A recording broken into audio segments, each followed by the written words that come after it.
As the common people of Pakistan was struggling after devastating floods which followed the COVID pandemic, Pakistan Army Chief Qamar Javed Bajwa was apparently busy making his family rich.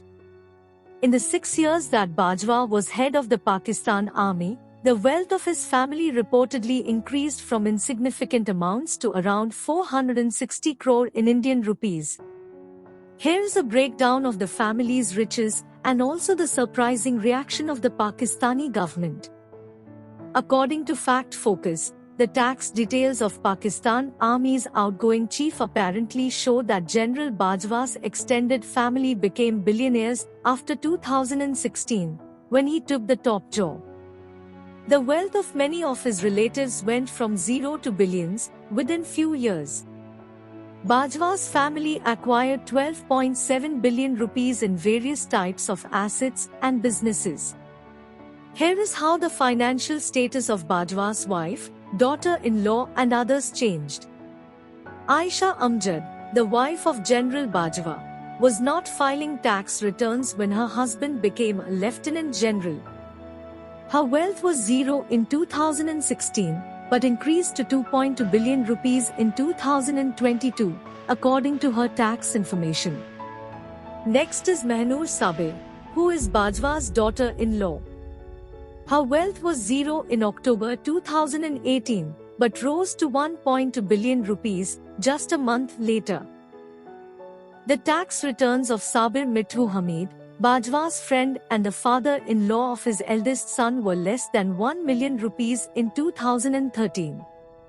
However, in subsequent years, his wealth reportedly rose to billions. These are just the known and declared amounts. The Shehbaz Sharif government in Pakistan had an interesting reaction to the revelations. Instead of questioning how Bajwa's family acquired so much wealth, the government targeted the news portal which made the revelation. The Pakistani government ordered a probe into the leaking of the Bajwa family's financial details. The finance minister called the leakage of the tax information illegal and unwarranted. Meanwhile, the news publication Fact Focus has claimed that after releasing the story, traffic on its website was disrupted and the site was also banned in Pakistan. In such a situation, if the chief of Pakistan's army was misusing his position to make his own family richer, and the government fails to investigate this, then it will only reinforce the perception that Pakistan's elected government is just a puppet of the military. But Bajwa is not the lone culprit. He is just a face of the institutional corruption being done by the Pakistan Army. The Pakistan Army is constantly pestering the civilians of Pakistan in the name of Defence Housing Authority. The military has long been expanding its footprint across Pakistan cities through its multiplying defence societies. Land is acquired at nominal rates from provincial governments and developed with money taken as advance payments for residential and commercial plots from officers. Allotment letters are then sold to civilians at several multiples of the price they paid. These kind of continuous atrocities done by the Pakistani army and poor administration by the government have made Pakistan stand on the edge of insolvency.